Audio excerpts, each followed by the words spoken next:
બોલો શ્રી પુરુષોત્તમ ભગવાનની જય. જય શ્રી કૃષ્ણ મારા વડીલો. આજે છે પવિત્ર પાવન પુરુષોત્તમ માસના શુક્લ પક્ષની 11.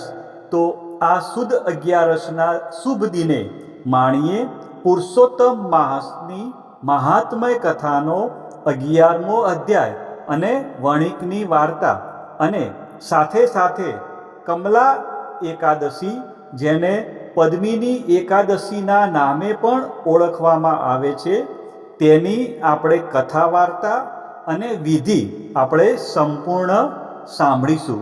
તો તમે આ વિડીયો છેલ્લે સુધી જોજો. પહેલાં આપણે સાંભળીશું અધ્યાય 11મો, મેઘાવતીને શિવનું વરદાન, અને છેલ્લે આપણે સાંભળીશું પદ્મિની એકાદશીની કથા વાર્તા અને તેની વિધિ. નારદે પૂછ્યું, હે મહામુનિ, એ કુમારીએ સર્વ મુનિઓને પણ કરવું ઘણું મુશ્કેલ થાય એવું જે મહાન કર્મ કર્યું હતું તે કહો. શ્રી નારાયણ ભગવાન બોલ્યા, તે પછી તે ઋષિ કન્યા મેઘાવતીએ ઘણી જ સખત તપશ્ચર્યા શરૂ કરી દીધી અને સનાતન દેવ શંકર ભગવાનનું તે ચિંતન કરવા લાગી. જેમનું લલાટ ચંદ્રની કળાથી શોભી રહ્યું છે અને જટા જૂટથી જે ઘણા જ શોભી રહ્યા છે, એ શંકર ભગવાનનો આશ્રયકારી એ બાળા ઘણું આકરું તપ કરવા લાગી. ગ્રીષ્મ ઋતુના સૂર્યમાં તે પંચ અગ્નિના મધ્યમાં બેસતી, હેમંત ઋતુમાં તે જળના મધ્યમાં બેસતી, અને ચોમાસામાં ઘાસની પથારી કરી ઓઢ્યા વગર સૂઈ જતી. આહારમાં ફક્ત ધુમાડો જ ગ્રહણ કરતી તે કન્યા તપ કરવા લાગી. સર્વ દેવો તેને તપથી રોકી શક્યા નહીં, અને સર્વ મહર્ષિઓમાં તે પ્રિય થઈ ગઈ. આ રીતે ઋષિ કન્યા મેઘાવતીએ 9000 વર્ષ સુધી તપ કર્યું. મેઘાવતીના એ તપથી પાર્વતીપતિ ભગવાન શંકર પ્રસન્ન થયા, અને તેમણે પોતાના અગોચર સ્વરૂપનું એ બાળાને દર્શન દીધું. તપ કરવાને લીધે શરીરે સાવ કૃશ થઈ ગયેલી તે કન્યા ભગવાન શંકરના દર્શન માત્રથી જ ઉત્સાહિત બની ઊભી થઈ ગઈ, જાણે દેહમાં નવો પ્રાણ આવ્યો હોય. ભગવાન શંકરની કૃપા દ્રષ્ટિથી સિંચાઈને ગૌરવશાળી બનેલી તે બાળાએ પાર્વતીપતિ શંકરને વંદન કર્યા. ભક્તિયુક્ત ચિત્ત વડે તે જગન્નાથની આ પ્રમાણે સ્તુતિ કરવા લાગી. હે પાર્વતીના પ્રિય પ્રાણનાથ, હે પ્રભુ શંકર, હે ભૂતેશ, હે ગૌરેશ, હે શંભુ, ચંદ્ર સૂર્ય અગ્નિરૂપ દિવ્ય ત્રિનેત્ર વાળા, ગળામાં સર્પોની માળા ધારણ કરનારા, હે પ્રભુ, આપને મારા નમસ્કાર છે. મનુષ્ય અનેક સંતાપથી ઘેરાઈને શરીરે પીડાયો હોય, ઘોર સમુદ્રમાં ઘણા જ ડૂબકા ખાતો હોય, અને દૃષ્ટ સર્પ સરખા કાળની તીક્ષ્ણ દાઢોથી દંશાયેલો હોય, તો પણ શરણે આવેલા પર કૃપા કરનાર આપને શરણે આવીને સર્વ દુઃખોથી છૂટી જાય છે. હે જન્મ મરણને હરનારા, આપને મારા નમસ્કાર છે. હે પાપને હરનારા પ્રભુ, હું આપના શરણે આવી છું, મારી રક્ષા કરો. એમ મન તથા વચનથી શંકર ભગવાનની સ્તુતિ કરીને એ તપસ્વી મેઘાવી કન્યા શાંત થઈ. તેણીએ કરેલું એ સ્ત્રોત સાંભળી સદાશિવ ભગવાનનું મુખ કમળ પ્રસન્ન બન્યું. તેમણે એની ઘણી સખત તપશ્ચર્યાથી સંતુષ્ટ થઈને આ પ્રમાણે કહ્યું, હે તપસ્વીની, તારા મનમાં જેની ઈચ્છા હોય તે વર તું માગ, હું તારા પર પ્રસન્ન થયો છું. શિવજીનું એ વચન સાંભળી કુમારી મેઘાવતી આનંદમાં મગ્ન બની. તેણીએ અતિશય પ્રસન્ન થયેલા સદાશિવ ભગવાનને આ પ્રમાણે કહ્યું. બાળા બોલી, હે દીનાનાથ, જો આપ મારા પર પ્રસન્ન થયા હોવ તો મારા મનમાં જેની ઈચ્છા છે તે મને આપો. મને પતિ આપો, પતિ આપો, પતિ આપો, પતિ આપો, પતિ આપો. પતિ સિવાય મારા હૃદયમાં બીજી કોઈ ઈચ્છા નથી. શંકર ભગવાનને એમ કહી ઋષિકન્યા મેઘાવતી તે વખતે બોલતી બંધ થઈ. મહાદેવે તે મુનિકન્યાને આ પ્રમાણે કહ્યું, હે મુનિકન્યા, તે તારા મોઢે જે કહ્યું તે પ્રમાણે થાઓ. તે 5 વાર પતિની માગણી કરી, તેથી હવે તારે 5 પતિ થશે. જે પોતાના ગુણોથી પ્રખ્યાત, શૂરવીર, દાનવીર, ધર્મનું આચરણ કરવાવાળા, જીતેન્દ્રિય, પર સ્ત્રીની સામે કદી ખરાબ દ્રષ્ટિથી ન જોનારા, રાજવંશી ક્ષત્રિયો અને ગુણોથી શોભનારા હશે. મહાદેવજીનું આવું વરદાન સાંભળી મેઘાવતી ડઘાઈ ગઈ અને બોલી, હે પાર્વતીપતિ, તમે આ કેવું વરદાન આપ્યું? એક પુરુષને 5 પત્નીઓ હોય છે, પણ એક સ્ત્રીને 5 પતિ હોય તેવું મેં જોયું પણ નથી અને સાંભળ્યું પણ નથી. મારા સંબંધમાં આવું વચન બોલવું આપને યોગ્ય નથી. આપના આવા વરદાનથી જગતમાં આખામાં મારી હાંસી થશે. હું આપની ભક્ત છું. આપ કૃપા કરી મને આવું અયોગ્ય વરદાન આપશો નહીં. આ તો મારી વર્ષોની તપસ્યા એળે ગઈ એવું મને લાગે છે. આમ બોલી તે અત્યંત દુઃખી થઈ રુદન કરવા લાગી. તેને આમ વિલાપ કરતી જોઈ ભગવાન શંકર બોલ્યા, હે ભયભીત થયેલી બાળા, આ જન્મમાં એમ નહીં થાય, પણ બીજા જન્મમાં એમ થશે. મહામુનિ દુર્વાસા મારી પ્રિય મૂર્તિ છે. તેમના શબ્દોનું તે અપમાન કર્યું છે. એ જો કોપાયમાન થાય તો 3 જગતને બાળી નાખવા સમર્થ છે. અને સર્વ દેવોને જે પ્રિય છે એવો ગોલોકપતિ ભગવાન કૃષ્ણનો પુરુષોત્તમ માસ તે કર્યો નથી, અને ઉપરથી તેનો તિરસ્કાર કરી તેની નિંદા કરી છે. એ કારણથી તારા 5 પતિ થશે. અમે બધા દેવો પણ પુરુષોત્તમ માસને શ્રદ્ધાપૂર્વક સેવીએ છીએ. જો શ્રેષ્ઠ રીતે જપ, તપ, વ્રત, પૂજા કરવામાં આવે તો પુરુષોત્તમ ભગવાન જલ્દી પ્રસન્ન થાય છે. પણ તેઓનું અપમાન તો કદી જ ન થાય. તે તેમનું અપમાન કર્યું છે, તેનું ફળ તારે ભોગવવું જ પડશે. એમ બોલી ભગવાન શંકર તરત અદૃશ્ય થઈ ગયા, અને એ ઋષિકન્યા તો ટોળાતી વિખૂટી પડેલી મૃગલીની પેઠે ચકિત જ થઈ ગઈ. સૂત બોલ્યા, હે મુનીશ્વરો, જેમનો લલાટ પ્રદેશ ચંદ્રની કળાની નિશાનીવાળો છે, એવા સદાશિવ શંકર ભગવાન ઈશાન દિશામાં જતા રહ્યા. મુનિરાજની કન્યા મેઘાવતીને જેમ બ્રહ્મ હત્યાએ ઇન્દ્રને દુઃખી કર્યો હતો, તેમ ચિંતાએ દુઃખી કરી નાખી. શ્રી બૃહદ નારદીય પુરાણના પુરુષોત્તમ મહાત્મનો મેઘાવતીને શિવનું વરદાન નામનો 11મો અધ્યાય સંપૂર્ણ. હવે આપણે પતિત પાવન પુરુષોત્તમ માસની કથાનું રસપાન કરશું, અને પછી આપણે કમલા એકાદશીની વાર્તા સાંભળીશું તથા તેની વ્રત કથા અને વિધિ આપણે સાંભળીશું. પહેલાં આપણે સાંભળીએ પતિત પાવન પુરુષોત્તમ માસની કથા, વણિકની વાર્તા. એક ગામમાં ગરીબ વિપ્ર દંપતી રહે. સંતાનમાં 7 છોકરા. માંડ માંડ ગુજરાન ચાલે.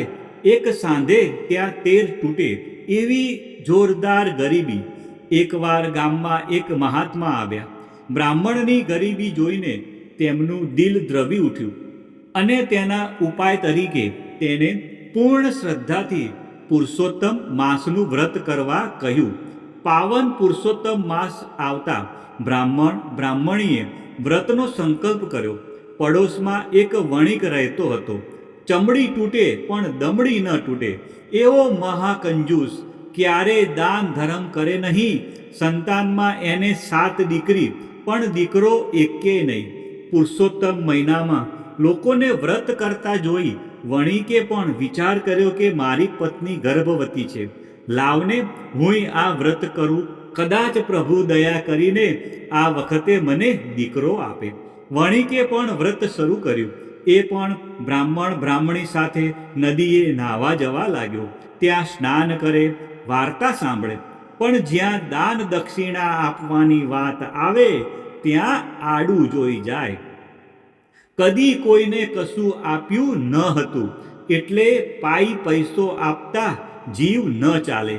એમ કરતા કમલા એકાદશી આવી.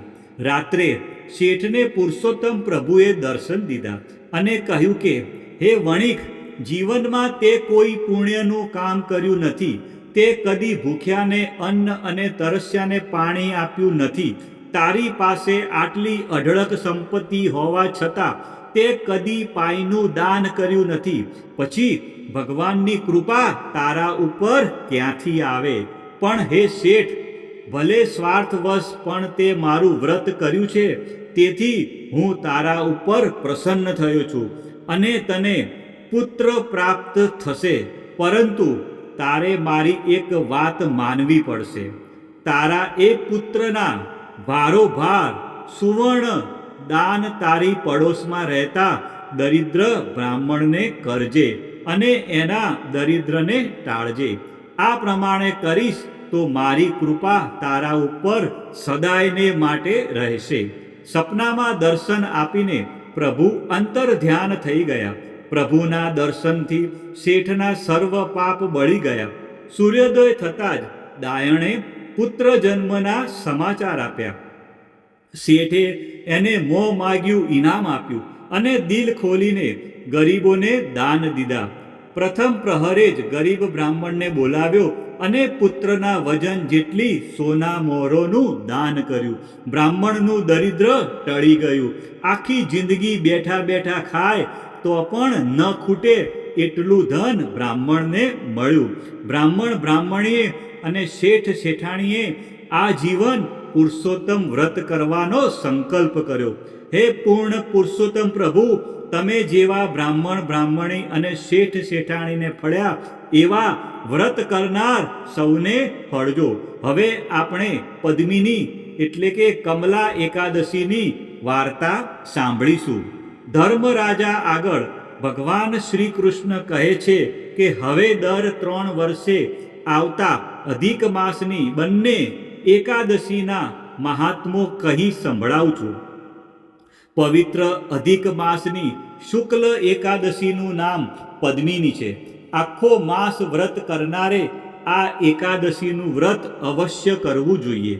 આ એકાદશીનું સંપૂર્ણ ફળ કહેવાની બ્રહ્માજીમાં પણ શક્તિ નથી. દસમને દિવસે કાંસાના પાત્રમાં ભોજન, અડદ, મસૂર, ચણા, મધ અને પારકા ભોજનનો ત્યાગ કરીને એકટાણું કરવું અને એકાદશીના દિવસે સ્નાન કરી નિવૃત્ત થઈને ભગવાન વિષ્ણુનું જ પૂજન કરવું. સ્નાન કરતી વખતે આમળાનું ચૂરણ ચોળવું. ભગવાન વરાહથી પવિત્ર થયેલી પૃથ્વીની રજ તથા ગોમય આદિથી પણ સ્નાન કરીને પવિત્ર બનવું. પવિત્ર સ્વસ્થ વસ્ત્રો પહેરીને તાંબા અથવા માટીના કુંભની સ્થાપના કરી તેમાં ભગવાન નારાયણનું પૂજન પ્રતિષ્ઠા કરવું. નૈવેદ્ય આદિથી ભગવાનને પ્રસન્ન કરવા આ દિવસે પાપી મનુષ્યો સાથે ભાષણ, અસત્ય, અન્ન અને અધર્મથી બચવું. બની શકે તો દૂધનો આહાર લઈને કે ફલહાર કરીને ઉપવાસ કરવો. રાત્રે હરિકીર્તન, ભજન આદિ વડે જાગરણ કરવું. બારસને દિવસે કુંભ પર પધરાવેલ ભગવાન નારાયણનું ઉત્તમ ભોજન કરીને બ્રાહ્મણ ભોજન કરાવીને પારણું કરવું. આ વ્રતના પ્રભાવથી મહાબળવાન લંકાપતિ કાર્તવીર્યના હાથે પરાજિત થયો હતો. તેનું આખ્યાન આ પ્રમાણે છે. ત્રેતાયુગની આ કથા છે. માહિષ્મતી નામની નગરીમાં હૈહય નામે એક રાજા રાજ્ય કરતો હતો. તેના વંશમાં એક કૃતવીર્ય નામે પુત્ર જન્મ્યો હતો. તેને 1000 સ્ત્રીઓ હતી, પરંતુ કોઈના ઉદરથી પુત્ર જન્મ થયો ન હતો. રાજાએ એના માટે અનેક તપો, વ્રતો અને નિયમો લેવડાવ્યા, પરંતુ કોઈ ફળ મળ્યું નહીં. નિરાશ થયેલા કૃતવીર્યને આખરે વૈરાગ્ય આવી ગયું. મંત્રીઓને રાજ્ય સોંપીને તે જંગલમાં ચાલી નીકળ્યા. 1000 રાણીઓમાંથી વધારે માનીતી હરિશ્ચંદ્રની પુત્રી પદ્મિની પોતાના પતિની પાછળ પાછળ ચાલવા લાગી. રાજ્ય સુખ સંપત્તિનો તેણે પોતાના પતિની ખાતર ત્યાગ કર્યો. ગંધમાદન પર્વત પર પોતાના પતિની પાછળ પાછળ ફરવા લાગી. રાજાએ એ પર્વત પર બેસીને 10,000 વર્ષ સુધી તપ કર્યું. આ તપથી રાજાનું શરીર હાડપિંજર જેવું બની ગયું. એકવાર પદ્મિનીએ મહાસતી અનસૂયાને પ્રશ્ન કર્યો, હે માતા, મારા પતિ દેવ હજારો વર્ષોથી પુત્ર સુખ માટે તપ કરી રહ્યા છે, છતાં એ તપના ફળદાતા ભગવાન કેમ પ્રસન્ન થતા નથી? અનસૂયાએ કહ્યું, હે પરમ સાધ્વી, પુત્રનું વરદાન મેળવવા ભગવાનને પ્રસન્ન કરવા અને તપ કરવાની જરૂર નથી. અધિક માસની શુક્લ એકાદશીનું વ્રત કર. માતા અનસૂયાના કહેવાથી પદ્મિનીએ આ વ્રત કર્યું. વિધિપૂર્વક પૂજન અને જાગરણ પણ કર્યું. આથી ભગવાન તેના પર પ્રસન્ન થયા અને તેને 10 દિશામાં વિજય મેળવે તેવા પુત્રનું વરદાન આપ્યું. રાજા પણ પત્નીના આ વ્રતથી પ્રસન્ન થયેલા ભગવાન વિષ્ણુના ચરણોમાં પડી ગયા. તપશ્ચર્યા પૂર્ણ કરીને રાજા અને રાણી પોતાના રાજ્યમાં ગયા. થોડા સમયમાં રાજા રાણી બંને પહેલાની જેમ તેજસ્વી બની ગયા. ભગવાનના વરદાનથી એમણે ત્યાં 10મે મહિને એક મહાન બળવાન પુત્ર જન્મ્યો. તેનું નામ કાર્તવીર્ય પડ્યું. એ કાર્તવીર્યે મહાપરાક્રમશાળી રાવણને પણ કેદ કર્યો હતો. પદ્મિની એકાદશીના પ્રભાવથી એ પુત્રનો પ્રભાવ 3 લોકમાં વૃદ્ધિ પામ્યો. જેને ત્યાં સંતાન સુખ ન હોય તેવાઓએ પુત્ર ધન કે યશની ઈચ્છાવાળાઓએ આ એકાદશીનું વ્રત અવશ્ય કરવું જોઈએ. બોલો શ્રી પુરુષોત્તમ ભગવાનની જય.